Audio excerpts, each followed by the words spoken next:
And Addie, welcome back to the Graduate Dentist Podcast. Thank you, Erica. It's lovely to be here.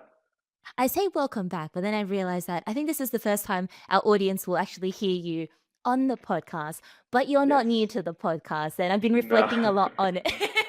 I reflect a lot on, how much our platform has grown over like the last year and a half, Addie. And I keep coming back to the point that it's a community, and a community is not founded on just, single legs or one person alone. It's very much about all the people that are involved in it. And you very much have been there from the beginning. You're very much a core member of the graduate dentist community. And so I'm very excited to actually have you properly join us on the podcast and to get to hear more about you.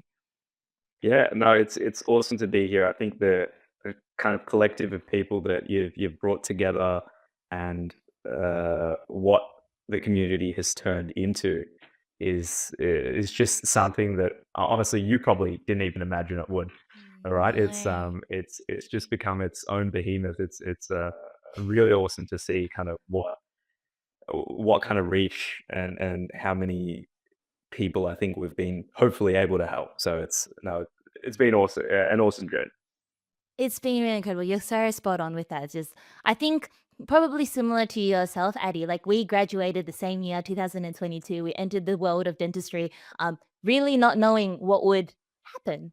And I think that's kind of the exciting part of being, young in your 20s in this period of time where you're starting work. You don't know where the world will take you. You don't know what doors will open. And so it's really been fun, I guess, to go through that together. Like, I don't even know how we even crossed paths or how we even came to know of one another. I think that's the beauty of just Instagram and social media. It's just you end up just becoming friends inadvertently. But it's been really fun, both watching each other grow, celebrating one another's successes and achievements, but also going through the challenges together. And that's kind of what I wanted to dive into in this episode is getting to know Addie. For our people that may or may not know you, you're a rising star. You're on social media, you're on Instagram. You're sharing your journey. You're sharing your cases. You've also been evolving and getting into teaching and mentoring and all this crazy stuff. But behind all of that, there is also Addie. And much like what we've done in our previous episodes with Ethan, with Pat, with Ben, all these, members within our community, I think it's really valuable and really insightful for people to know, the journey behind the scenes and what's gotten us to where we are today, still early on in our career. But yeah, a world of opportunity and possibilities, hey? That's it, right? And I think you hit the nail on the head there, Erica. It's um, everyone knows, I think, at this point that Instagram is like the highlights reel, right? And especially now compared to where maybe I was when I graduated, it's been awesome just taking a single step at a time and then looking back a couple of years down the track and being like, oh wow, took a single step each day and this is where we are, right? But like I think you asked me a little bit about where we kind of all started and whatnot, and I think as well as me how hard those COVID years were, right, at uni, where we honestly, or the large majority of us, came out of those years asking ourselves whether we were really going to be ready to be graduate dentists, and I think it was especially a hard point for me because I think it was a blessing and a curse because I think COVID took a lot of clinical time away from us. But for me, I was actually stuck in regional New South Wales by myself for a good chunk of that COVID lockdown, which meant that I wasn't with family or anything because Melbourne lockdowns were quite severe. But for the first time in my life, I did all of my university readings because I Wow. had And nothing else to which do. I know, right? Because Mm, I'll be honest, I'll be very frank with everyone here. Like yeah. during uni, I think, especially early on at uni, I didn't even know if I wanted to do dentistry. I think I had a very serious conversation with a mate of mine at the time about how I was really into sports nutrition and sports science and whatnot. I was vaguely involved in a little bit of research back then as well, and some of the pioneers in the field there. And there was a point where, like in second or third year, in my head, I was like, am I doing the right thing? And I think that's the point where COVID hit as well, and then I didn't feel like before then that what university told me dentistry was, if that's something that I could aspire to do, right, for the rest of my life. But COVID was a blessing in the sense that that's when I started venturing out into the world of dentistry outside of uni. And I started discovering all these things where I was like, man, this is cool. This I could see myself doing, right? What did you Um, discover? Instagram. No,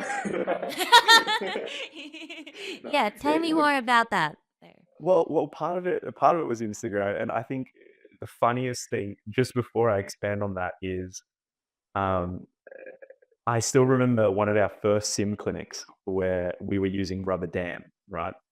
And this is so funny in hindsight, given I use it every day to do the stuff that I do now. But I remember that first or second time we used rubber dam in sim clinic, all of my mates watched me rip 7 pieces of rubber dam, or 7 rubber dam pieces, trying to get it on, and I was like, "I'm never using this thing ever again," right?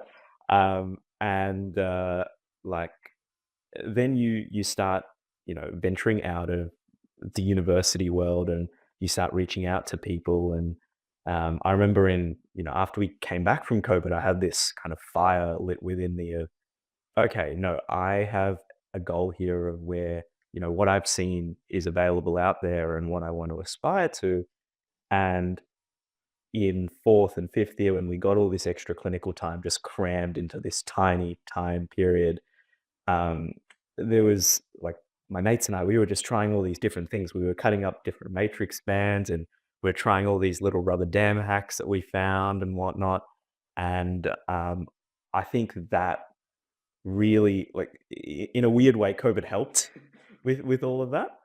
The other thing that, I think expanding on Instagram is, in my fifth year, I started getting really excited about dentistry because we were doing so much more clinical, right? And as part of that, my mates and I would start taking photos and reflecting on our work, and I'd be posting pictures of extracted teeth on my personal Instagram story. And there's this weird thing there where you've got all these dentists and these dental students on your personal Instagram page who are like, "Oh, Addy, that's awesome. You're So almost cool. there. Good job." Yeah. And And then you then have your you've got friends. your Yes. Yeah. Yes, exactly that. You've got your mates outside of dentistry who are looking at this half broken bloody tooth, and they're like, "Dude, I'm just trying to have dinner. Like, what are you Yeah. doing to me right?" And Yeah. yeah, Mm, mm, it was so funny. And mm, that's kind of why I ended up just making the the dental page, right? mm. And I think I only made the dental page when I graduated, or maybe just before I graduated, and I was just like a classic Instagram lurker on there Yeah. for like 6 months, where I was just lurking on other people's pages and whatnot. And then one day you just post, and then the rest is history, right? So Mm. it's a weird world out there with Instagram, right? And I'm sure you've experienced the same. Yeah, there is so much in what you've just shared right there, Addy. I'm so excited for this conversation. We're going to geek out so badly. But so much of what you said just then that I really want to unpack. I'm going to start from something small that you mentioned just right at the end, where you said creating that personal and professional account. And I think that's something that's really important to do. Actually, I think just a piece of advice thinking back on that, right? For perhaps our students and our grads. I think a lot of people just have the one account, like your one social media. And like we can't hide the fact that everyone is on social media. We all have it. This is how we all know one another, how we stay connected. But when you have one account and you use it for everything, it's very hard to compartmentalize and to separate like your personal life and your work life and fun stuff and then dental. And so like for me, I found one, creating that separate account, just being like, all my friends that want to follow my dental stuff, you can. And the people that don't want to see the dental stuff, I'm not forcing them to be exposed to it. But also it's just something simple of Like, if I wanna see dental stuff, I'm on my dental account, and if I just wanna look at stupid memes and just doom scroll and brain rot, then I have my personal account, but just having that Exactly. distinction, Yeah. I think is really important when there's so much noise, just something simple like that to be able to just compartmentalize yourself. Mhm. Mm. Oh, 100%. I think it helps more than obviously there's the whole, patient facing version as well, where, if you're posting your work, and I think we've just had new APRA guidelines come in as well, and all that fun stuff. There's obviously that side of things as well, where blurring the two probably isn't a great idea. But yeah, I think you touched on arguably what's the most important part is yourself, right? Like at the end of the day, it is work, and you don't want to be living in the dental clinic 24/7.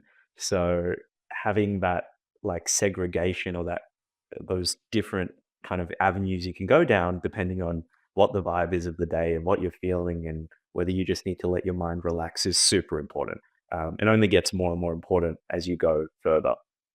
Yeah, and the reason why I say that is because as we were talking and we were talking about like, oh, yeah, you had this moment, you discovered Instagram, and there is, we always say this, it's a double-edged sword. And I think perhaps why this is just at the forefront of my mind at the moment is we were just saying before, off recording, how last week I was at the Dental Practice Owners Conference.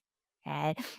So, also known as DPOC, and I was invited to speak about the motivations and workplace desires of a recent grad in 2025. I'm gonna record a full episode at a later date diving into that because I ended up falling down the rabbit hole hole of realizing, wow, it's not just that, it's actually understanding that our generation perceives the world in a completely different way to what previous generations did.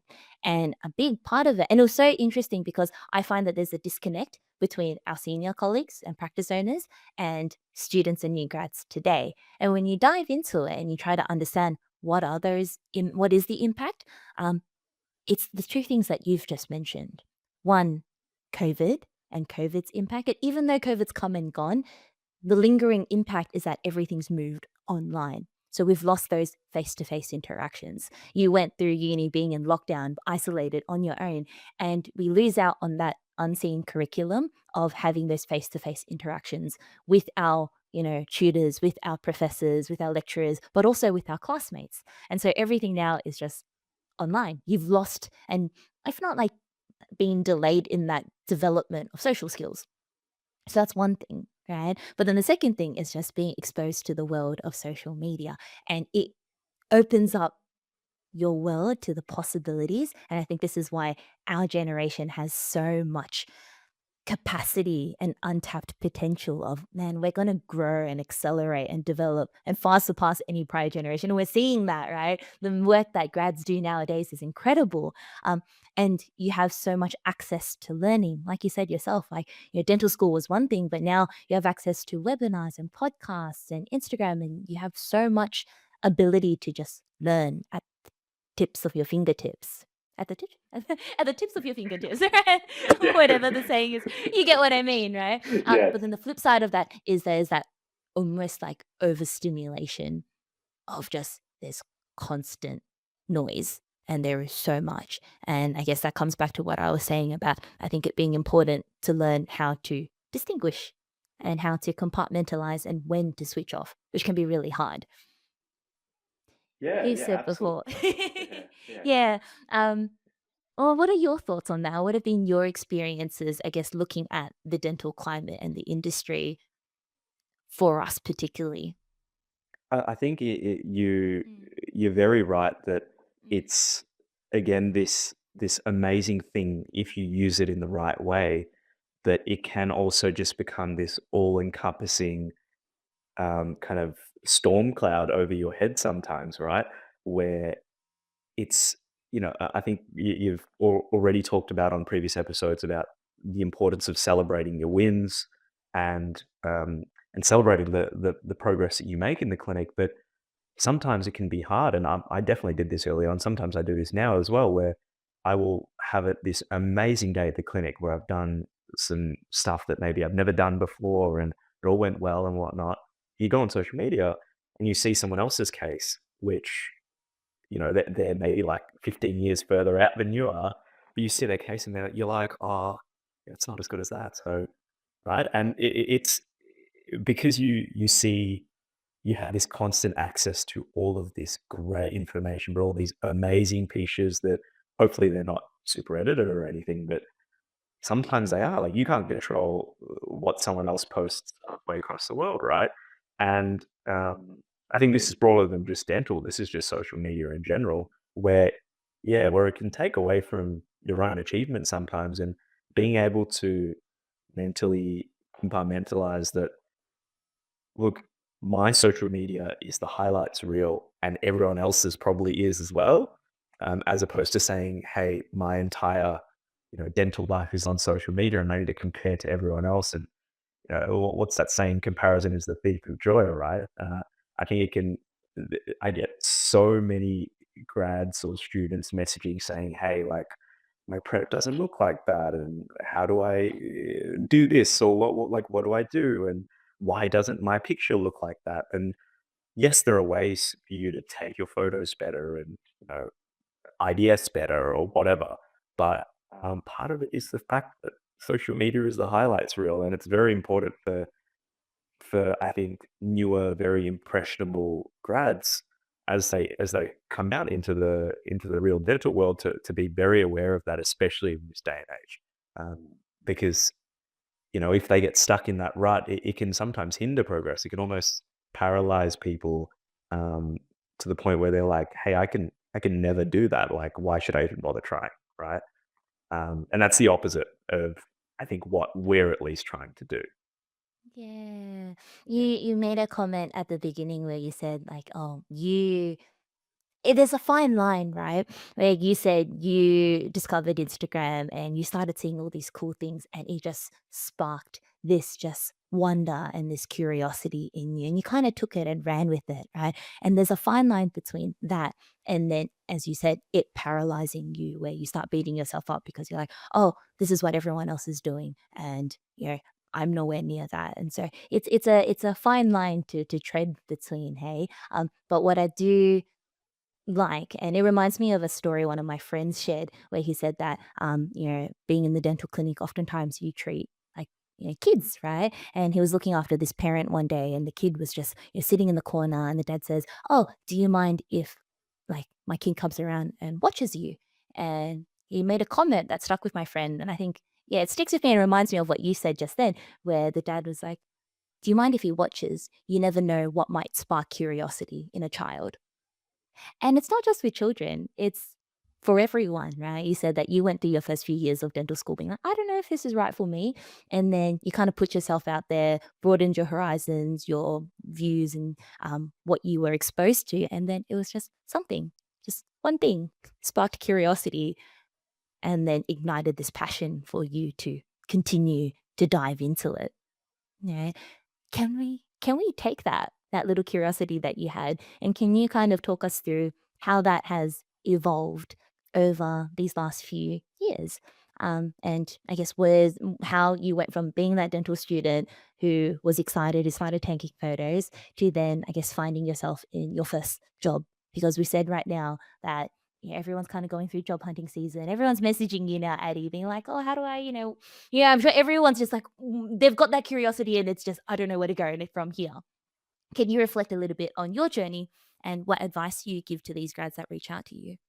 Yeah, absolutely. I think it's even job hunting season right now, everyone is under so much more pressure from, what they see out there. And they're like, "Oh, if I'm going to do this stuff, I need to nail the the job that I get. It needs to be perfect. Every single thing needs to be aligned, right?" And like you were saying, I think we were chatting off air before that there's so many grads, and I'm sure you get the same thing where grads message quite a lot, especially in this time of the year, saying, "Hey, like I need help. How do I sift through these jobs? Where do I apply? What do I do?" And I think you touched on it a little bit. Correct me if I'm wrong, but in Pat's episode, where I think entitle is probably a wrong word. Entitle is not the right word because that's not the word there. But I think um, and I probably had similar expectations when I graduated. We throw out around this word of mentorship, right? But it's it's about framing for that particular person that I'm talking to in my DMs or maybe on the phone or whatever of what that word means to them and what they want to prioritize in their first job. We've seen this on the Discord as well, where I think there was some back and forth about this, where grads and students probably need to figure out what their most kind of important things, the most important things that they're looking for in a job, whether that's being close to home or whether that's someone in the room with them holding their hand through procedures, or whether it's pay because that's important as well, um, or whether it's any other aspect there, whether it's having all the toys in the world to play around with, because realistically, that unicorn job that has all of the above doesn't exist, right? It's and if it does, like, tell me where it is because I will apply it, Probably. Yeah. yeah, because it doesn't exist, right? And being able to frame, I think we all know that, for example, going regionally, quite often for people means that there's potentially more opportunity to do larger treatment to start off with, or maybe you have more access to things. But obviously, the disadvantage there is you're away from home sometimes. So it's kind of mentally framing within yourself whether you're able to sacrifice that and what's important to you, because it's totally okay if being close to home is more important because family is very important, right? And I think after you have this frank chat with a lot of the grads, they kind of get it, right? I think also, and this I kind of got from talking to the owners of the place that I work at, as well as other owners around, framing what owners kind of look for in their graduates, right? And I think every owner is different, but most owners out there would probably agree that if they're hiring a new grad, they're not expecting this insane level of proficiency where you can go in and start doing full arches of implants and this and that. Like they're not even they're not expecting that because guess what? Like at some point they were a new grad and they know what the university system gave to them. Um, and like they're not expecting that. I think the biggest thing that comes across again and again and again is attitude, right? Your attitude towards learning and progression and being involved in a team and working together. If I think 99% of owners that I've talked to, they're like, hey, if I'm out there trying to hire a new grad, I know I'm going to have to baby them along for something, right? But if they've got that attitude, if they show to me that they're willing to learn and they're willing to be humble and they don't want to, you know, they have all the drive in the world, but they don't want to jump 10 steps ahead before mastering the basics. Then that fills these owners with confidence because owners don't just have to deal with their own patients, they need to deal with all the patient complaints and all the other issues in the clinic and all the staff and all the bills and the business, right? And when you frame it like that to a grad, which honestly, I've been very honest with, honestly, some of the listeners of this are probably people that have jumped on a phone call with me or a message or whatnot. And when you frame it like that to them, very honestly, I think majority of grads get it, right? Because that's how it was framed to me when I graduated. And I was Yeah. like, you know what? Fair enough. I get it. I Yeah. get that. Yeah. Yeah. And I hope that makes sense to all the listeners as well, because I think if you want this dream job, it's important, just like anything else, just like if you want a patient to accept your treatment plan, you got to Mhm, come at it from the angle of what the patient's looking for, right? In that mhm, same way, if you want that dream job, then think about what that owner's looking for, right? Uh, mhm, and and then work backwards. It's like everything in dentistry where we start with the end in mind and work backwards in that same way. I'd really encourage students and grads to kind of figure out what they're looking for, that mhm, dream, and then mhm. work backwards to what's realistic, right? And then I promise Yeah. you, like it might not be the first one, and that's okay, but you will find that place that you kind of settle down at. So yeah. Yeah.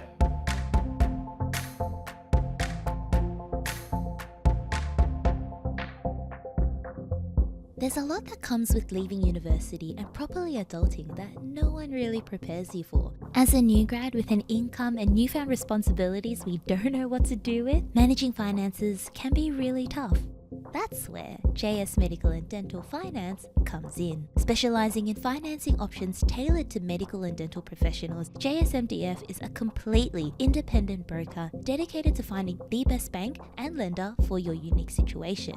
Led by the incredible Jason Savage, who personally came to my rescue and worked his magic and helped me secure a loan before I even started working, JSMDF is committed to supporting you throughout your personal and professional journey in whatever way you need. Whether you're looking to buy a house, a car, a practice, or pay off that year-long CPD course you signed yourself up for, JSMDF offer comprehensive advice tailored to your short and long-term plans. Their goal is to be with you from day one and thoroughly understand your financial needs and provide solutions that best work for you. And so if you're looking for some advice or you simply want to explore your options, get in touch with Jason and his team. A big thank you to JSMDF for helping make being an adult that extra bit easier and for supporting the graduate dentist community. That's so important, Addie. And I think the part that we come back to is, being realistic. We on the Discord recently, we talked about it, and one of our community members was just saying, "Hey, yeah, I get why practice owners will look at grads and think that like, oh, you're entitled and you ask for everything, but you won't do anything." And there's all these stereotypes towards what a grad is. But then he also pointed out that, hey, you also can't blame a grad or a student for being zealous and overly optimistic and wanting all of these things because they don't know any better. Like, they see what is out there. And so they're like, this is what I want. But I think, perhaps our role as a profession or, in the spaces that we operate in, Addie, it's like we always see this responsibility. Same thing with practice owners. It's just helping these grads just ground them, right? And guide them. And much like what you said is, hey, being realistic with that, the unicorn job will not exist, but it's you kinda have to give or take, and I always say, I've said on the Discord, I've said it before, it's just what are your must-haves, right? What are your nice-to-haves, and what are your deal breakers? And your must-haves, whether it being close to home, whether it be, a good pay, or whether it be in a supportive, work environment, or having really great team culture, or having the fanciest technology. Everyone's different. You need to be honest and upfront with yourself, with what, you genuinely want and need, and those are your must-haves, okay? And then what are the nice to haves? Maybe that is good pay, or maybe that is having fancy equipment, right? But those are the nice haves, and then your deal breakers. Like, what are the things that if this happens, it's a toxic work culture, you're disrespected, you're not getting paid on time, whatever that may be, know that, what those things are. And then you kind of take it from there. Your must haves are the things that you can negotiate about. Your nice to haves I just take whatever you get. Don't negotiate those, just take whatever you get, right? And then your deal breakers are obviously things that you need to walk out from. But much like what you said when people had that frank conversation with you as a grad, something that I remember lingering with me as a student was there was a recent grad and he just said, "You're a new grad. Like, what weight do you have to throw around?" And that was perhaps very blunt, but very, like, grounding for me of just like, "Hey, I don't have much weight to throw around. I am going to be slow. I am going to take a lot of time." And, something that my boss told me very early on was just from a practice owner's perspective of just like how much it costs to run a clinic, the overhead costs to run a chair and to hire staff. He's just like, if you're not billing, I think it's like $300 or $400 an hour, then the practice is actually at a loss running that chair. And that just being like, oh, wow. It's actually a lot for a practice owner to take on a new grad. And so you kind of accept that and you're like, who am I to then, ask for all of these other things, these nice to haves, when I am also still just building up my reps and my proficiency and rapport with patients and being a important, valuable member of the practice. So I think it's important to also just, yeah, take it one step at a time, give yourself grace that that dream job will eventually happen, but it's not going to happen straight away. And you kind of have to make those sacrifices and compromises whilst you're building yourself up. Right. Yeah, yeah. I think the other thing about the dream job is like sometimes you might be in it and you don't Yeah, know, just real. Yeah. and you have to create it yourself, right? Because getting this first job isn't this just like static thing where okay, maybe in your, like, first month or 2, you're just, like, trying not to die inside, right? Like, you rock up every day and you're like, Yeah. "Oh my god, I have 8 patients I saw, like, 4 at uni, like, how am I gonna do this, and what do I do right?" Yeah, sure, maybe the first month, like, you're just burning alive the entire time. But Yeah. after that, it's so, Mm, again, for grads, like, that's normal. Don't stress if that happens. But after that, it's not this static thing, right? It's a very dynamic thing where you've got your nurses and your team and especially if, your principal is someone that works, maybe they have multiple practices and they're not there every day or something. You might actually be the dentist that's there more often, right? Sometimes. At least in my case, I find that to be the place, right? And when you're the person that's there the most, and like you're the clinician that's there the most, you have a bit more kind of autonomy in terms of um, creating your dream job, right? And if you notice that something's not organized or you don't like the way that it's organized or you think that it's, it could be done better or you you might want to help your staff with it, like obviously ask the owner, but then do that, right? Um, it doesn't all have to be like you rock up, you don't like something, you go home, you complain, and you're sad. grumble about it. Yeah, right. Yeah. Um, Mm, I encourage. I think the initial chat that we had about be realistic about everything. That's important, but it's also equally as important to reach for the stars, right? Because even if you reach for the stars and you fall slightly short, you're still gotten a long, like a very, very long way ahead of where you are right now. The important thing though is it's not going to happen by itself, right? Like we all have to put in the mm, effort, at least with myself and with the people that I have been glad to be surrounded by in the industry. Like progress doesn't happen until you're in severe discomfort, right? yeah. It's it sucks. It really sucks sometimes, but that severe discomfort is what propels you to make those changes, right? And if you just go home and grumble about it, those changes are not going to happen. And that's not just with where you work, it's about your clinical dentistry as well. I think it translates all across life. If you want those changes to happen and you want to progress, like you will face some form of discomfort, but take it as a learning lesson and reflect back on it and say, yeah, I wouldn't have done what I needed to do if it wasn't for that, right? Yeah, does that kind of make sense? Mm, absolutely, Addie. I think your Yeah, comment there reveals a lot about also who you are as a person and your mentality. And I really love that. And if it's okay with you, I'd like to push on it a bit more. for But sure. when you say that, yeah, I think it's very easy when we talk about people and mindset and bad things happening. Are we the kind of people that just let the world happen to us? And then in some ways just I don't wanna say victim, but you blame the world around you for like you blame the practice, you blame the practice owner, and you go Hmm. home and grumble. Like, are we gonna be that person or are we going to make the world happen around and make the world happen for us?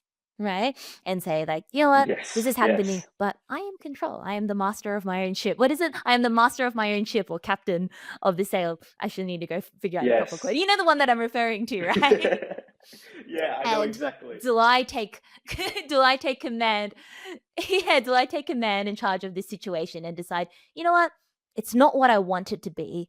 How can I respectfully and, proactively work towards that to make it what I want it to Mhm. be?" And I think it is with that mentality, and I can see it in who you are, Addie, with like you said, shaping your workplace to be what you want it to be, shaping your work to what you want it to be, your career, your all these opportunities that you have right now. I think it's a really beautiful mindset to have, and I don't think you would be where you are today if it perhaps wasn't for that. You mentioned that it comes with having to push through those challenges, and when you are challenged and stretched the most and in those deep depths of discomfort, that's where you pull yourself and you rise above it. Can we dive into what are some examples of that. And you mentioned like workplace as an example. And as a new grad, I think it's hard to kind of demand for things or to make changes. I think it's a little bit easier, particularly if you've been in that workplace for a little while and you're an integral part of the work environment, that you can start pushing for those things. But is there an example of what you decided rather than going home and grumbling about, you would try to improve and be proactive about instead? Yeah, I think the biggest thing that I found personally early on was I was, you know, when you start out, like you're doing new things every single day, right? Like new scenarios, things you've never seen before. Honestly, for the first like 5 to 10 years of your career, you will probably still continue to do that. But the other thing that I found super tricky at the very start was working with a bunch of different nurses. Um, and I think that was my one of my biggest kind of roadblocks at the start because I had, one or two nurses that were amazingly experienced, and I would honestly, they could probably do a filling at the start better than I could, because they'd just seen so much, right? But then you also have, and it's through no fault of their own, but you have some extremely untrained people, right? And you can. I think I definitely did. I definitely went home after some of those days and grumbled about it. Exactly what I said not to do, right? But no one's going to come there and change that for you, right? So it's about sitting down with them and putting in as much effort as to saying, hey, this is how I want to do things. This is how I like. This is what instrument I want at this point. This is what I want my setup to look like. Let me stay back a little bit longer at the end of the day and help you make the trays for the next day. Let me show you how to use my rubber dam template, like, and then and empower them, right? Like it's just as much as you want to progress in your career, quite often they want to progress in what they're doing as well, right? And the the more that you empower not only yourself but the people around you, like it's a 10x like multiplier, right? Like everyone gets better 100%. exponentially. Um, Mm. and damn, like what I Mhm. remember, I no longer have the pleasure of working with her, but one of my first nurses as a new grad, she actually had like many years of experience working with a perio. Um, but that meant she had zero experience working restorative and any other discipline of dentistry, right? It was so it was this weird thing for her where um, she had all this dentistry experience of all these complex procedures, but in a clinical setting with like fillings and whatnot, she was back at kind of level one, right? And she came to me after about a month of us working together, and she's like, "Man, I don't know what's going on. Like, I don't know what's wrong. I don't know how to." And this was when I was in my like third month of graduating as well, and I was like, "Man, I don't know. I'm 3 months out. Like, I don't know what's going wrong either." but but it was the fact that she had the attitude of coming to me and saying, "Hey, like I know there's something wrong, and I want to fix it." Um, and like 1 or 2 months after that, after the end of one day, she just looked at me and I was like, uh, "Man, it just clicked." Like, it's just clicked, right? And that is such a special feeling. Yeah, right? And when you can I think that's probably where, for example, like, that's probably the appeal of being an owner as well, right? When you see your new grads kicking goals, I'm sure that makes owners extremely happy as well. In that same way, like, just because you're an associate doesn't mean you can't empower the people around you, right? And doing that helped me so much in my own clinical experience because, um, like the workflows were so much better. We were finishing clinical appointments faster. The treatment was better. Like it's just a win overall. And it's about stepping back and saying, you know, about not being problem focused. It's kind of about being solution focused. And if you frame it like that, I think, yeah, solution focus is. I will say a funny story about that. Like, uh, I feel like I'm generally quite a solution focused person.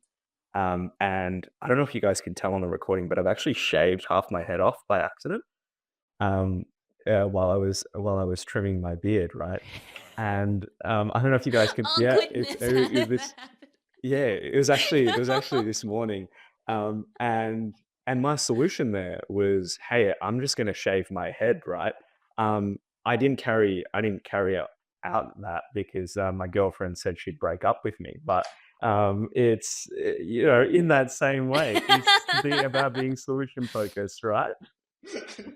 So it's, Mhm, I think, mhm. the I beauty about love that. dentistry, it's if you I'm going to send her this part of the podcast, but um, the I if you try focus on where you want to get to, right? It's again going back to, you know, the goal job, the dream job of what you want, and kind of what obstacles are there. It's just about working backwards. It's the same thing as clinically, where if you're changing someone's smile or whatever, or you're doing just a single tooth or whatever, you frame what the end goal is and then you work backwards. I think if you treat every kind of obstacle that you get, no matter how big it is, and you break it out into these little chunks and figure out the pathway to there, I have no doubt that you'll at least get very damn close, right?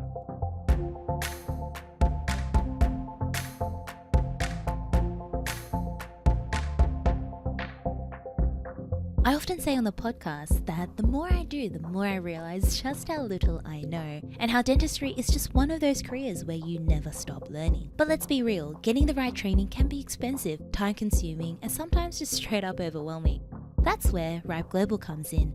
Founded by Dr. Lincoln Harris, Ripe Global is completely changing the way that we learn. They offer immersive, hands on training that actually fits into your life. Whether it's through improving your preps, getting faster with composites, or tackling more complex cases, you'll be learning from some of the best clinicians in the world without having to take time off work or spend thousands on travel. And so, if you're serious about upskilling and boosting your confidence in the clinic, check out Ripe Global today. Hit the link in our show notes and let's start learning smarter, not harder.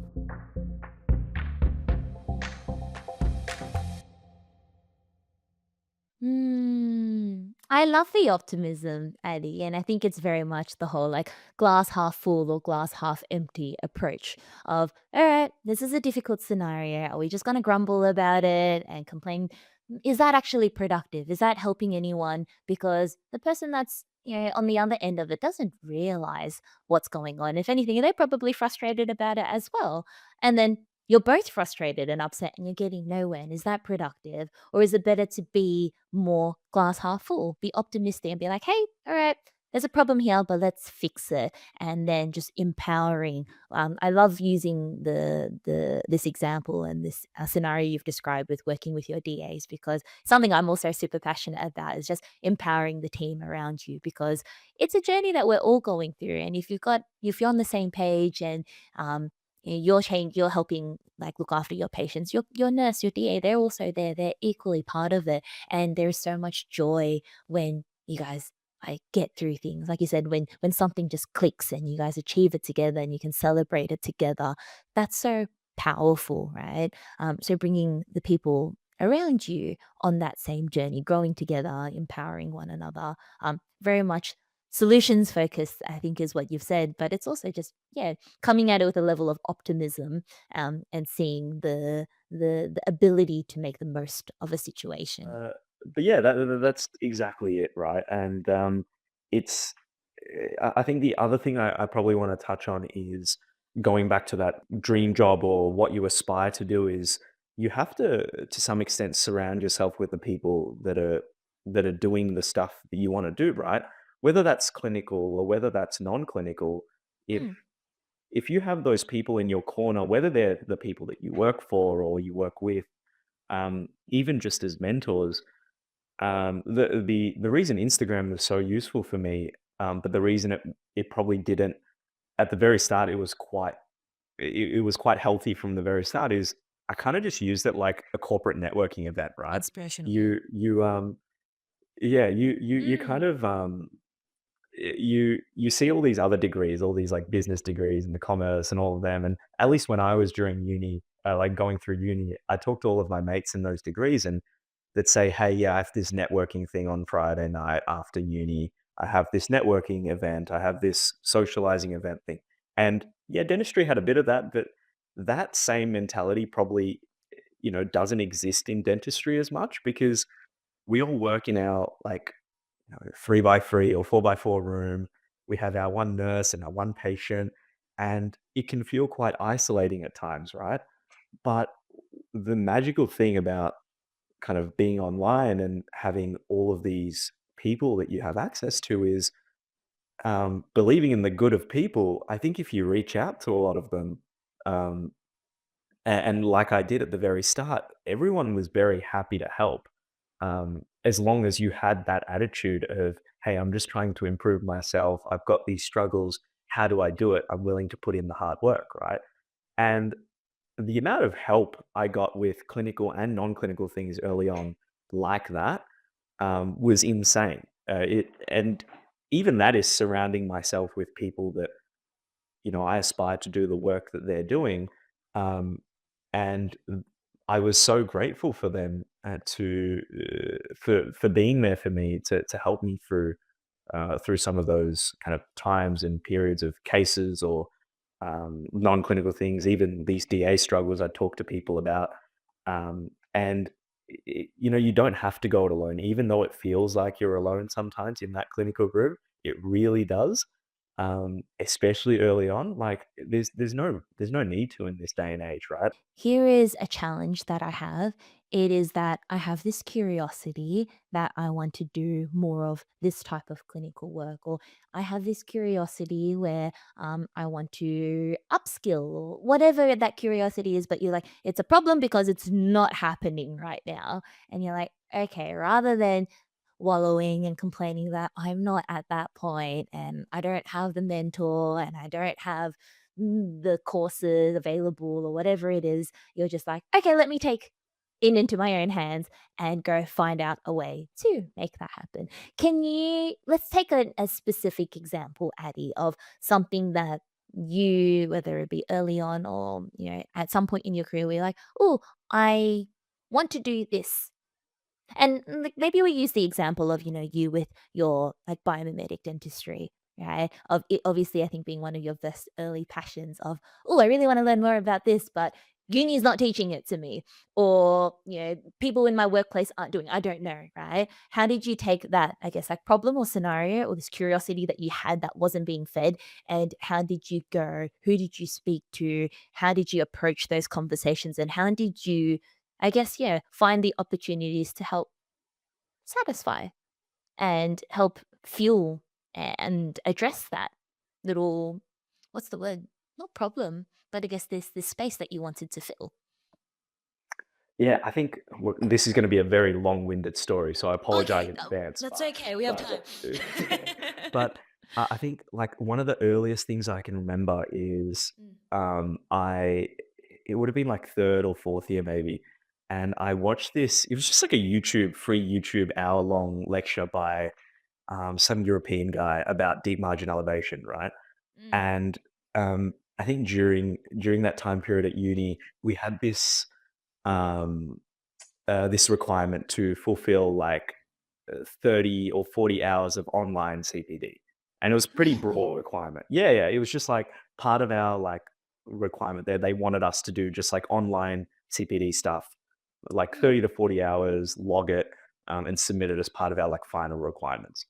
Mm. And but it was a very broad thing, and I messaged one of the kind of assessors for that, and I was like, "Hey, I've got this like deep margin elevation video. Look, it's not on the official CPD website. It's okay if it's not counted, but like it's just YouTube. But like, what do you think of this, right?" Mm. Um, Mm. because everything that was said in that lecture, I was like, "Oh, Mm. like it kind of makes sense, but it Yeah. also goes against everything we're taught, right?" Mm. Mm. And I think unfortunately what I was met with at that point was a lot of, "No, no, no, this is garbage. This is not good. Um, Mm. like, don't even bring that up again." Right? Um, Mm. and I'm an extremely stubborn person. So as soon as Mm. like I heard that, I was like, "Sick. I'm just gonna go learn everything I can about it." Right? And, Mm. um, and yeah, unfortunately at university, um, there are definitely guidelines as to what you can do and what you can't do. And I think that's very valid. They're very important and they're very real.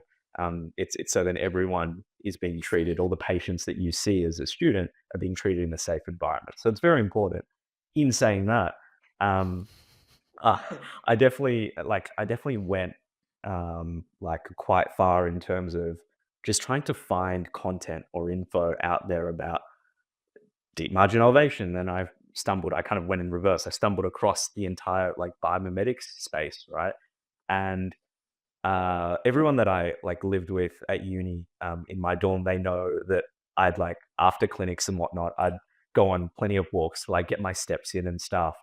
And I'd always have podcasts playing in my ear. And at that point, it was like the Alamans, who are like some of the Mm, biomedic masters mm, in like overseas, and their podcasts, and like Manier's podcast, and a couple of other people that were just playing over and over so many episodes, and it was just all this info.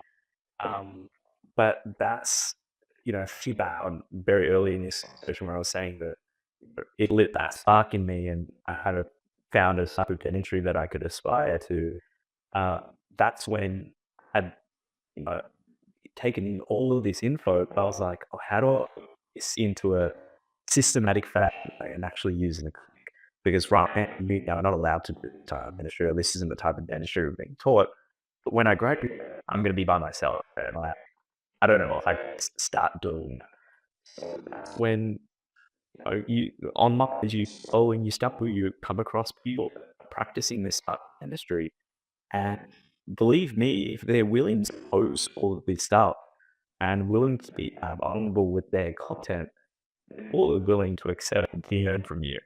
Um, and honestly, like, what's the worst that's going to happen? Like, I ask this to the students that I do this now, but it's just about reaching out to, again, touching back on this, reaching out to the people that you aspire to, and the people that yeah, where you want to do the work that they're doing, and asking them kind of how they did it. And yeah, eventually they might say, hey, you should probably go to this course, or they might say, hey, I'm biased here, but you should probably go to my course. But before that, a large majority of them are probably going to help you in whatever question that you're asking, or whatever you're looking out for, or whatever free resources are available out there, because they can take you a very far way. it's the beauty of social media. It's the beauty of the connections that we are able to make, the access to mentorship remotely, the access to education just at our fingertips. There's so much good that is there as well that we're able to take away from it. Building on that same mentality again, Addie, and you mentioned it just then about, this was sharing perhaps you in your later years of dental school of like, oh, this was what sparked curiosity and sparked your like passion and drive for a certain area of dentistry that you're like, I can see myself doing. This is what I want to do. Let's fast forward that into now. Okay, you're in your workplace. Okay. And you mentioned before Mhm. that you're like, oh, I want to do this work. And I know at the end of the day, clinically, I'm just going to be on my own. I wanted to dive into this side of things then, because we also mentioned at the very beginning about finding your dream Mhm. job, right? And finding yourself in an environment where you're well supported or that you have someone over your shoulder. What's that been for you? Like, I imagine you've been at the same workplace for the last 2.5 years as well, right? Yes. Yep. Yeah. Yes. How has that relationship with whether it's your practice owner or your principal or your mentor, like, what does that look like for you? And what was your mentorship what you had expected or anticipated, or were there also those challenges and roadblocks that you were like, you know what, I have to speak up about it in order to make this what I want it to be? Yeah. Yeah. No, Mm, it's a good question, because I think some of us when we graduate are quite lucky to kind of have some inkling of what dentistry is going to look like. Um, but like I don't know. For me, I didn't really know what mm, it was going to like. I don't have that. Um, I didn't really have that connection outside to people actually in the workplace. Maybe a couple in my last year of working of being at uni, but I didn't really have an idea of what maybe even I wanted. Right, so I had to do a lot of sitting around and sitting down and thinking as to what I wanted. In saying that, I knew that no matter how much I planned for this, mm, um, to some extent, I was taking a chance on the place. and to an even bigger extent, they're taking a chance on me, right? And Mhm. that's again very important for grads to know. It goes both ways. Mm. One thing I knew that I didn't like was, and this is where it's very important to get your expectations straight. I really, really dislike when there's someone like standing in the room with me, like Mm. walking me through stuff. Unless of course, like if I'm doing something for the very first time and I've never done it before and I have no idea what I'm doing, maybe I need that. But at that point, I'd be like, I probably just am not ready to do this treatment yet. I should probably go learn Mm. more, right? And Mhm. for me, I think I thrive. I still do this to this day. I thrive a lot when maybe the night before or the days or weeks before I've made a full plan of what I think is going to work for a particular case. And then Mm. maybe the night before I hit up the principal dentist and I'm like, hey, look, I've got this case. This is my plan. Is there anything blatantly wrong here? Am I going to kill the patient? Um, and Yeah. and then Frankly, yeah. yeah, yeah, right. Um, Mm. and most of the time, she's like, "Ah, go for it, good." And then sometimes she'll Mm. be like, "Oh, you know what? Like maybe just consider this," and then Mm. all good, right? But then when I'm actually in the room, I kind of want it to just be me. Like Mm. I I feel honestly less pressure when it's just me doing my thing. Um, I've got a plan in place. I just got to follow that plan. Whereas, and I think what my relationship has been with my mentor, they're the ones that I reach out to within the practice, or whether they're ones that I reach out to online as well. Obviously, online it's only like that, right? You can't have someone FaceTiming you while you're doing treatment, or I don't think you Mm. can anyway. But it, I think that works very well for me. But going back to what grads and students might need, like that might not be what you want, right? Um, Mm.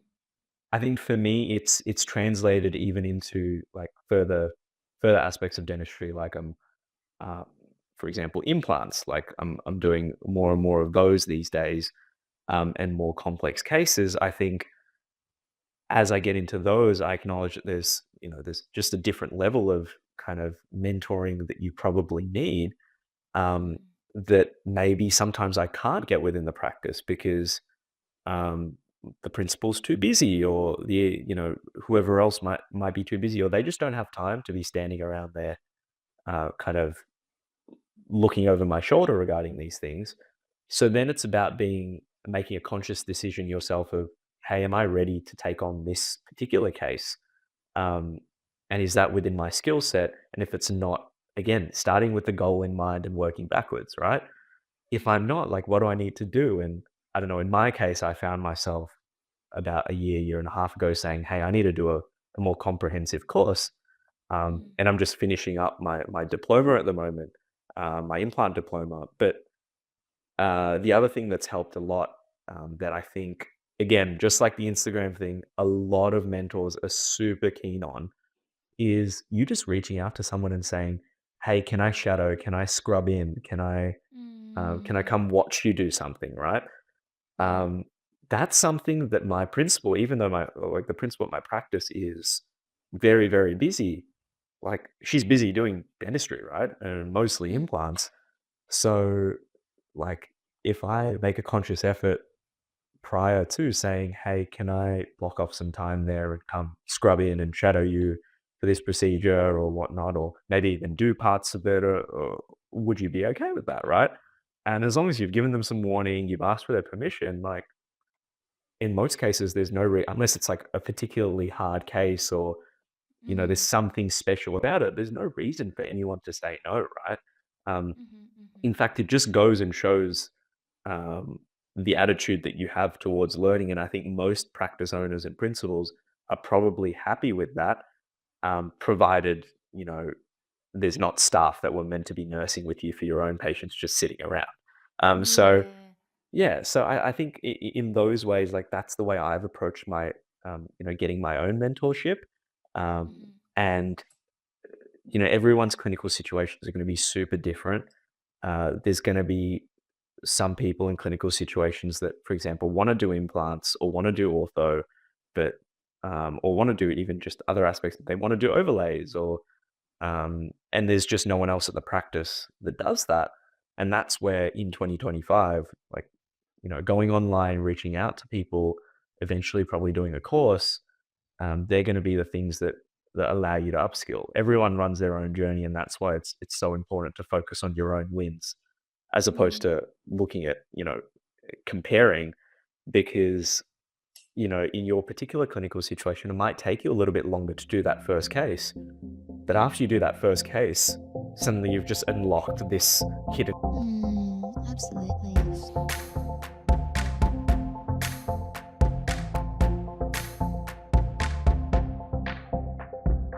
You all know that if there's one thing I am super passionate about and always advocate for on our podcast, it is our mental well-being as dentists. There's no denying that our profession can demand so much from us, and it can drain us physically, emotionally, socially, and mentally. And some days it can all just feel a little too much. This is where our friends at Dental Practitioner Support come in. Whether you're new to dentistry or have been practicing for years, Dental Practitioner Support is here to offer guidance, reassurance, and a safe space to talk about whatever it may be that's weighing heavy on your heart. They provide 24-hour services that are completely confidential and independent, so you know that you will always have someone to turn to.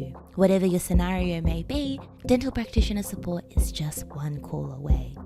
And so, in case you ever need it, save the number 1-800-377-700 or visit their website at dpsupport.org.au. Remember, as we say time and time again on the podcast, you are never alone, and we really are all in it together.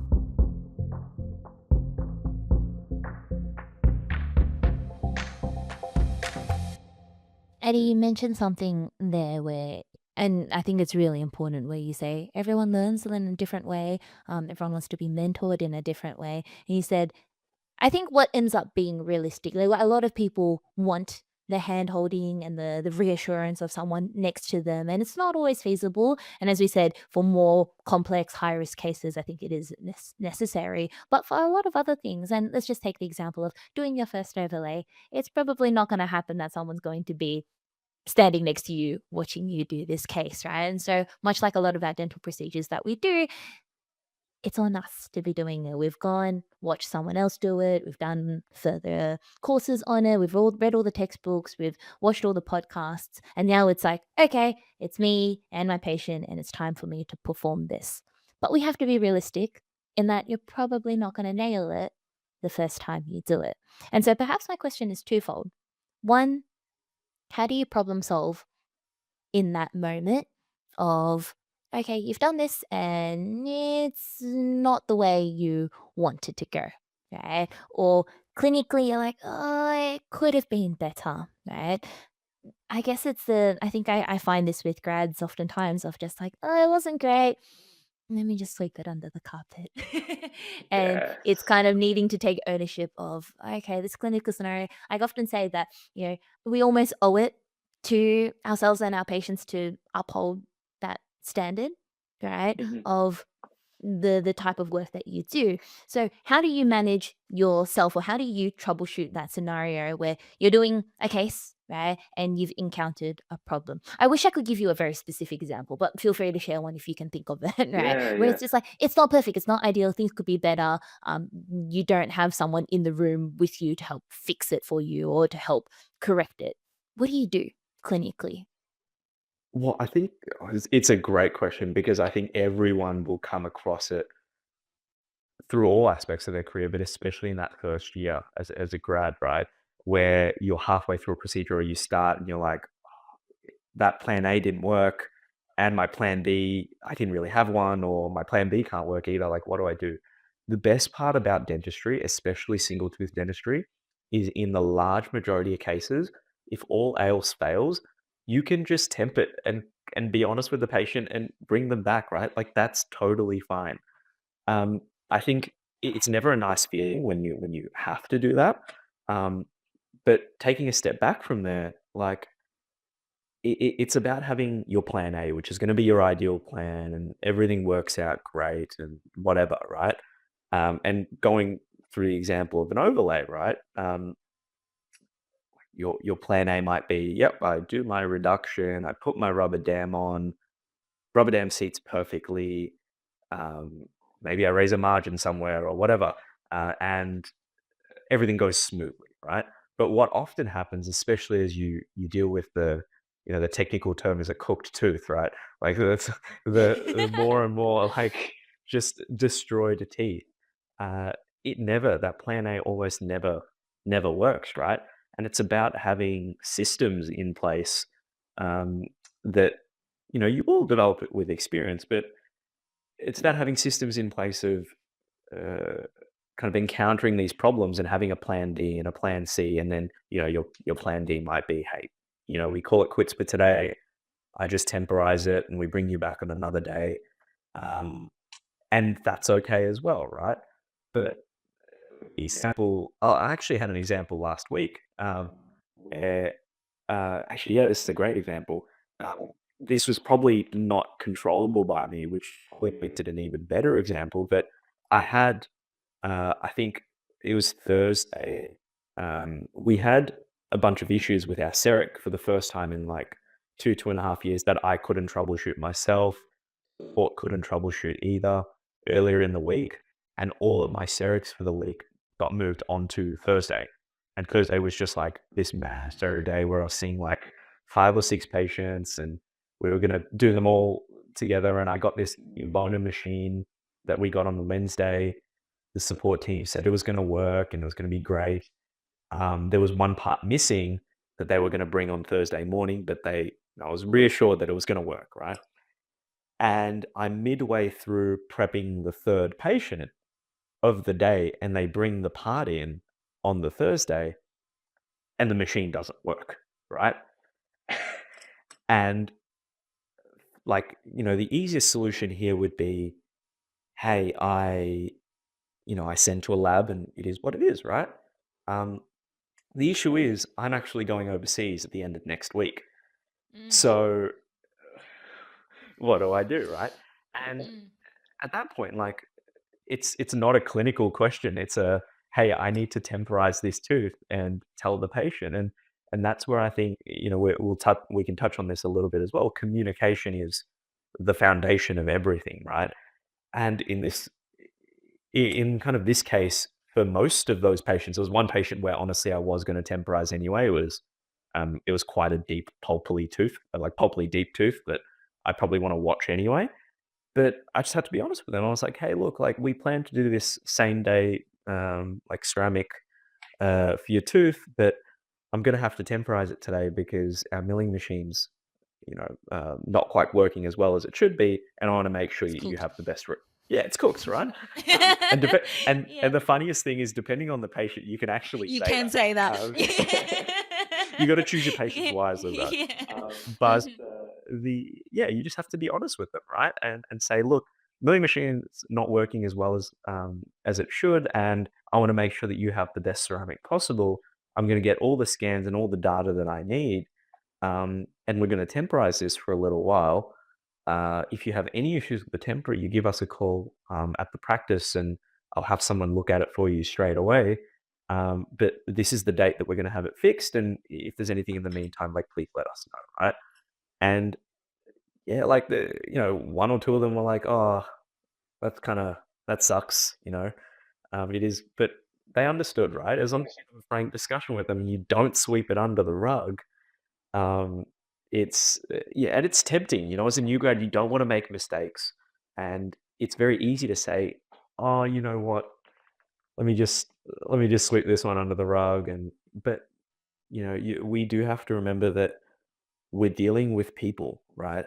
We're not in the tooth business; we're in the people business, and that we're treating patients, not teeth, and we do to some extent need to treat everyone like that, like they're our brother or sister or mum or dad.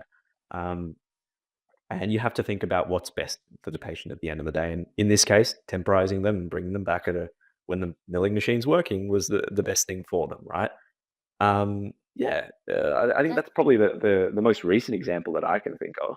That's perfect, Addy. It's like the perfect story. And again, solutions orientated, solutions based. But what we talk about is, I think it's so important because this is something, a common theme that I see, particularly with new grads. It's just, you don't feel confident in yourself. And this will, I think I want to talk on this, but then dive into the communication piece because Yeah. I think it's kind of the answer to it, or Hmm. what, not Hmm. necessarily the answer, but it's what helps you manage it. But as a new grad where you don't feel confident in yourself, you don't feel confident clinically, and so you're doing something for the first time and it's less than ideal. It's very easy to just be like, let's sweep it under the carpet.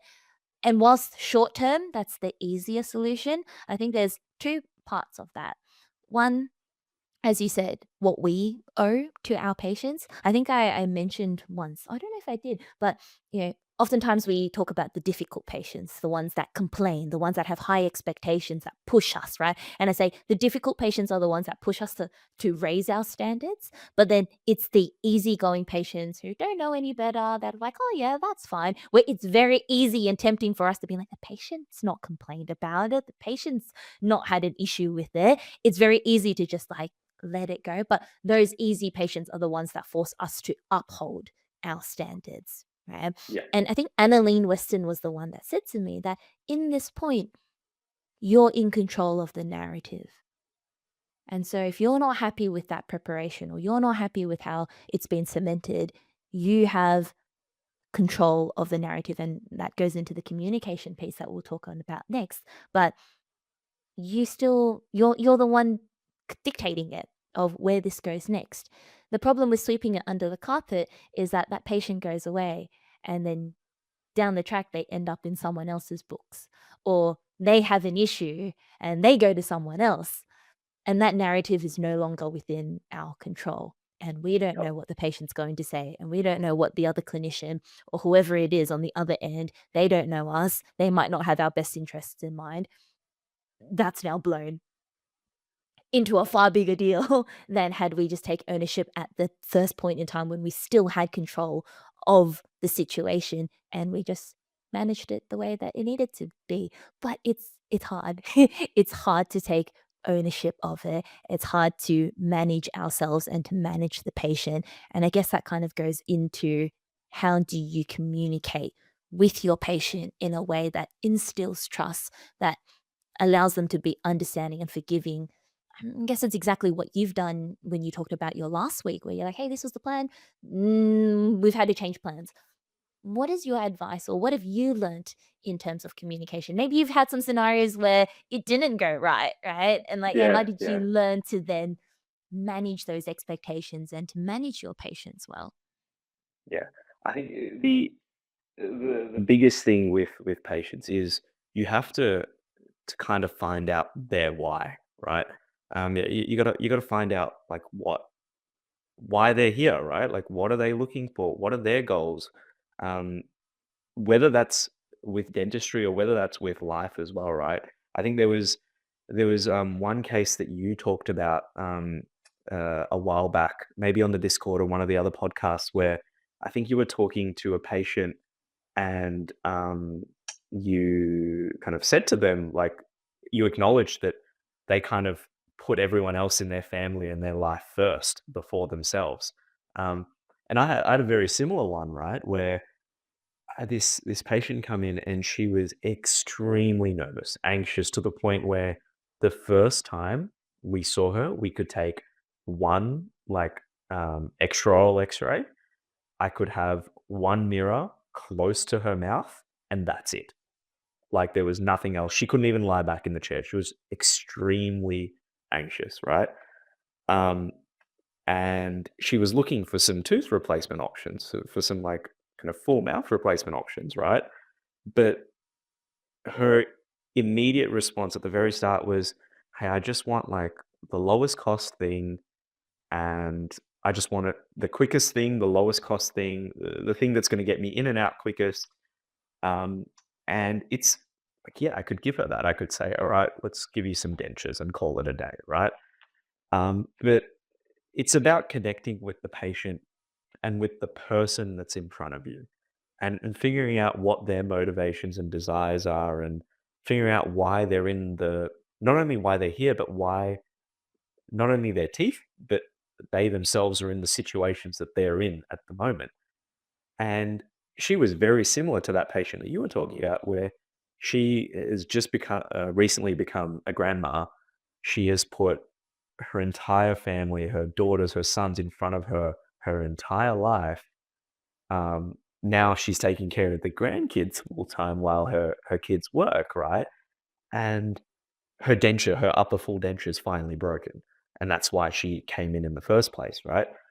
Um, and I sat with her for it was like our consult. My consults for newer patients are somewhere in the 40-minute to hour range, and I've earned that right after a while. You don't get that straight away, which is it's tough, but having that time as well helped me. We didn't do much in terms of clinical on that day, right? She was way too nervous, but kind of talking to her about her life and where her teeth had come to and when it, what that whole process started like for us and family and what she struggles with in her life. Like, it doesn't have to be a counseling session for each patient, but um, at the end, like we were talking about tooth replacement options, and I was like, look, I mean, there's dentures, but clearly not happy with the dentures. Like, we're in 2025, we've got more replacement options. They're more of an investment, but these are the benefits, and these are kind of the things that you have to consider for them, right?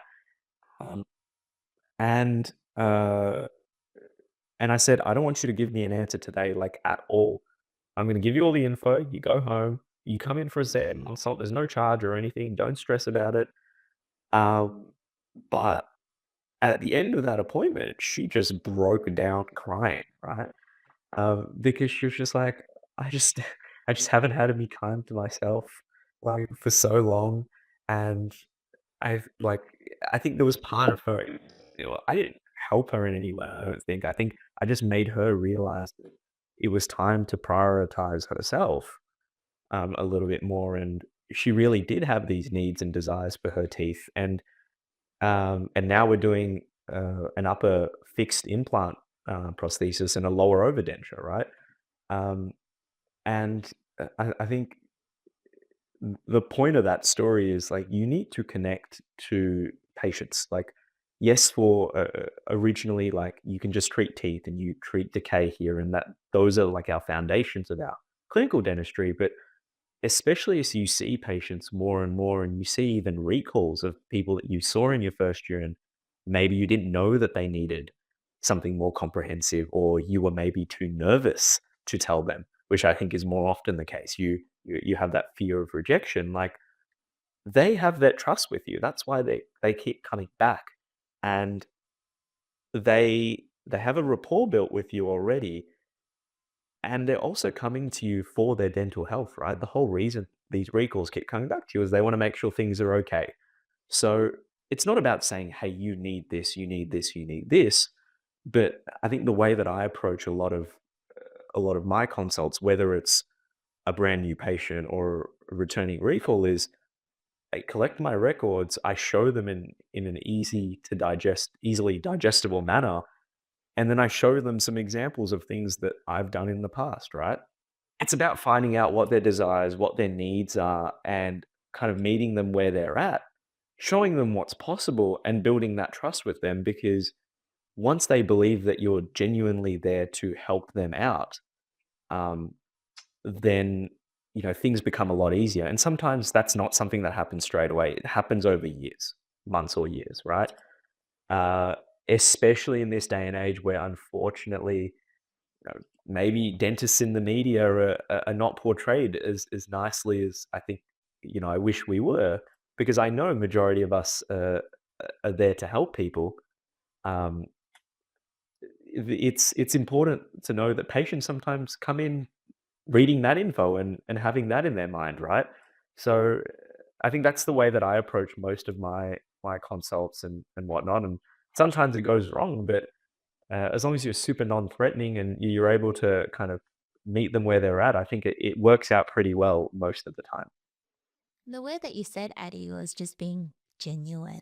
And I think that is so important. And the examples you've given have been like, oh, talking about new patient consults for full mouth rehabs. But it's not even just always the big cases. It's just as important for your daily single tooth dentistry as well. It's just being because and realistically, as a grad, before you get to doing all of that stuff, you're going to be starting basic and simple. And how can you manage the expectations and all the complications of a big case of an all an X and a full mouth rehab and composites or ceramics? Like, how are you going to manage all those complications and expectations and challenges with that if you haven't already first practiced that on just single tooth, simple scenarios? Because, as much as we've talked about that, we've also equally shared the overlay situation where you're like, I tried doing a like deep margin elevation and it wasn't great. Or I got the ceramic back and it didn't fit well. Like, you kind of start small and basic and like, how do I manage my patient in these small scenarios? And if I can nail that and develop that and build that rapport and, go from there, then you're able, whether it's the same patient or a new patient or a different patient, you're then able to build up to doing that more complex level work. And I kind of wanted to bring back to you, we made that joke where you said, um when the CEREC wasn't working, and he's like, "Oh, it's just not functioning the way that we want it to." And we're both just joking, we're like, "Oh, yeah, it's cooked." And you're like, "To the right patient, Yeah. you can say Yeah. that." And whilst we say that as a joke, it's true, right? Like, if you Yeah. can build the rapport and the relationship with a patient where you can honestly just say to them, "It's cooked, it's not working," right? Just we say that as a joke and example, but it's where it's a reflection of having that genuine relationship with your patient. Where you're just like, "Hey, like, this is how it is. You know that I have your best interest in mind. I'm not trying to make excuses. I'm not trying to squeeze an extra penny out of you or trying to deceive you in any way. It's just we're being honest. I'm trying to help you. These are the complications that have happened or things that are less than ideal. I want to get a good outcome for you. It might mean more chair time. It might mean more appointments. But at the end of the day, it's doing what's right by you. And as you said, remembering that we're in the people business, we're not in the tooth business. I think that's kind of like what it all comes down to. Hey.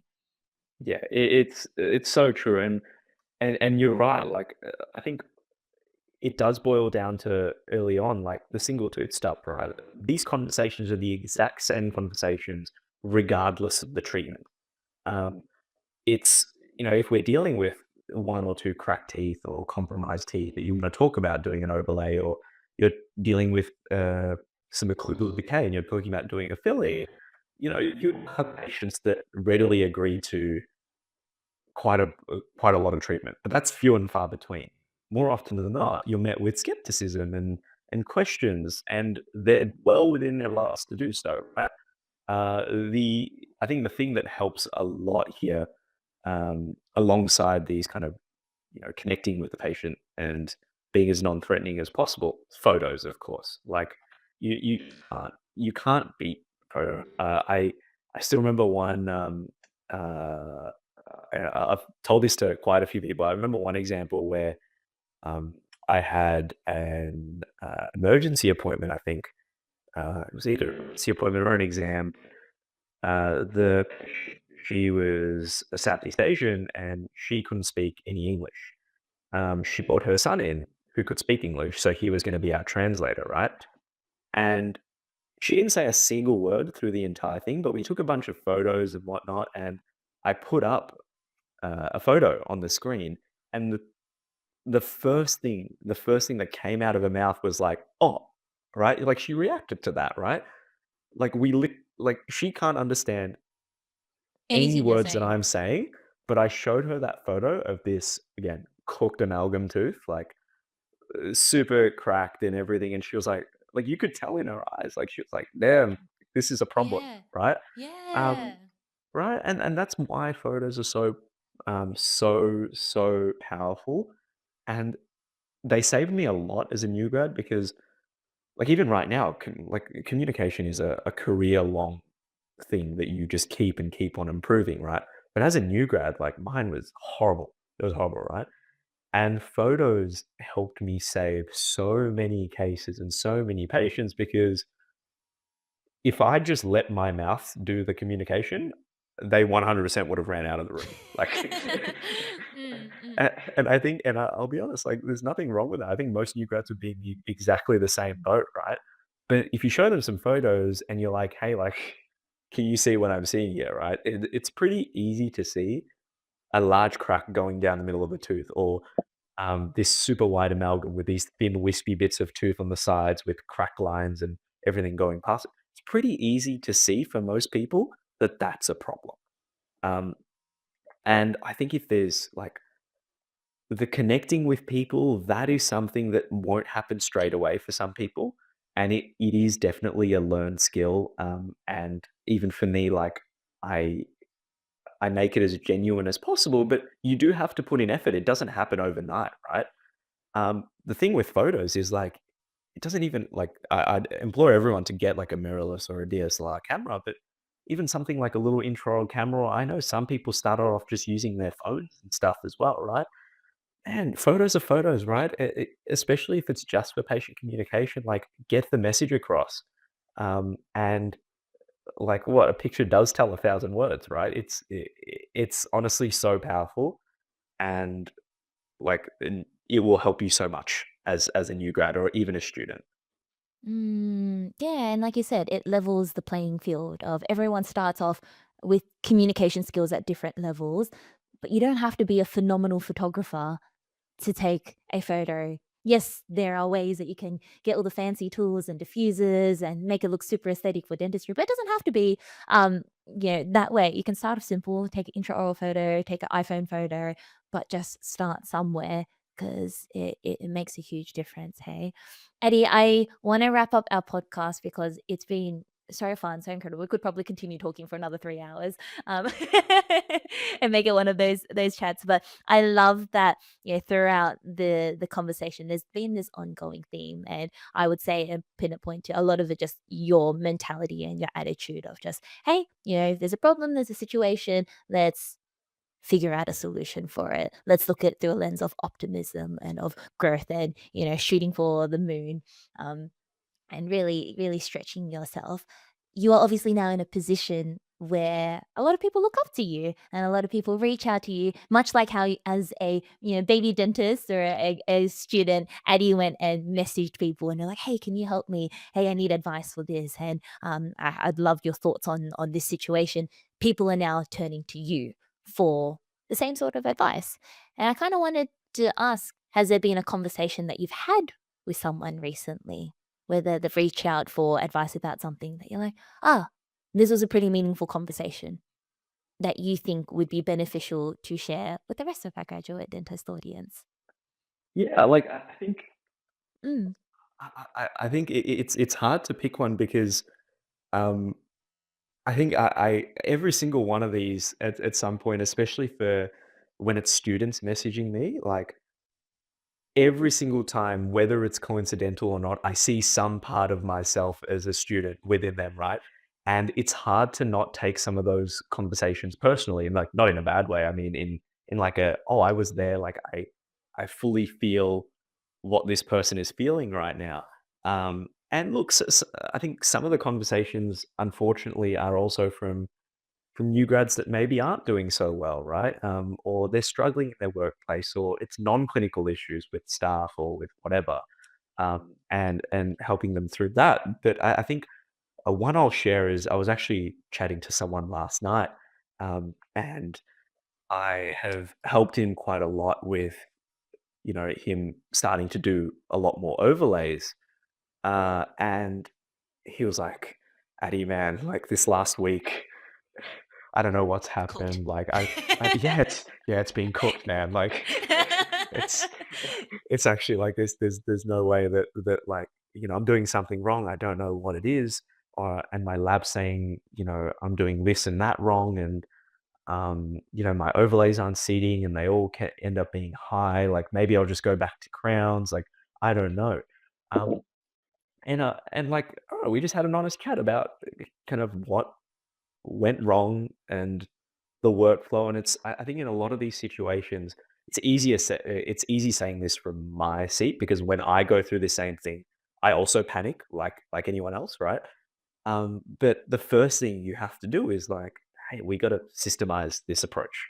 We have to think about what steps we did when it worked, when it worked well and what the differences are now in this particular situation where it didn't work well, right? And for his particular situation, we realized it's because, one of the ceramics ended up being high because he inserted three side by side, and I think he inserted the last one after he'd already bonded the other two in. Um, and then we looked at the post-up bite wing and whatnot. And we're like, look, maybe um, that final ceramic that you seated in the middle of the 4 and the 6, that last premolar ceramic, the 5, maybe it just didn't go down all the way, and maybe that's why it was high, right? And he was like, "Oh, like, now that I've calmed down, I'm not as stressed, and I'm kind of reflecting back on it, maybe you're right." And then the question becomes, how do we fix this in the future, right? And that's why reflecting on, like, your past cases and with photos and with x-rays and whatnot, where you can, unfortunately or fortunately, be your own worst critic, is so useful, right? Because you can, it's what I said before, like, progress is made in severe discomfort. And when you're in that severe discomfort, when you make those mistakes and stuff just turns upside down, your whole day is horrible, what you do after that is what is gonna make you as a dentist and what's gonna make you as a person, right? If you sweep it under the rug and you move on, well, I don't think anyone benefits from that. But if you make a conscious effort of, "Hey, I'm clearly doing something wrong here. What did I do wrong? Okay, I don't know what I did wrong. Let me reach out to someone." That's you trying your best, and that's all anyone can ever ask for. So it's, I think, like, that's probably what I'd leave people with. Like, just reach out for help. It is a collective. It's a community, right? And there are so many people out there that are so willing to help. So all you have to do is just ask. That's beautiful. Eddie, we've gone full circle. We started off with talking about how you've created a community. We've ended on that. We are a community. And that's it Yeah, at the end of the day, hey? So yeah, thank you so that's much exactly. for joining me for a really, really wonderful and a really wholesome conversation. I hope this to everyone who's listening, whether they're tuning in, on their way to work or after a hard day of work, that there's a little bit of positivity and a little bit of optimism to continue with your day. Thank you so much, Erica. And thank you guys so much for tuning in to another episode of the Graduate Dentist Podcast. I really hope you've taken something valuable away from this episode and that you feel heard, you feel seen, inspired, and optimistic about our journey as graduate dentists. As I always say, we're in it together, so let's spread the word, let's share the love, send this to your friends, your colleagues, and those who are on a similar path who you feel may benefit from being part of the community. I'd love to hear your thoughts, so send me a message, and we'll see you again in 2 weeks' time for another episode.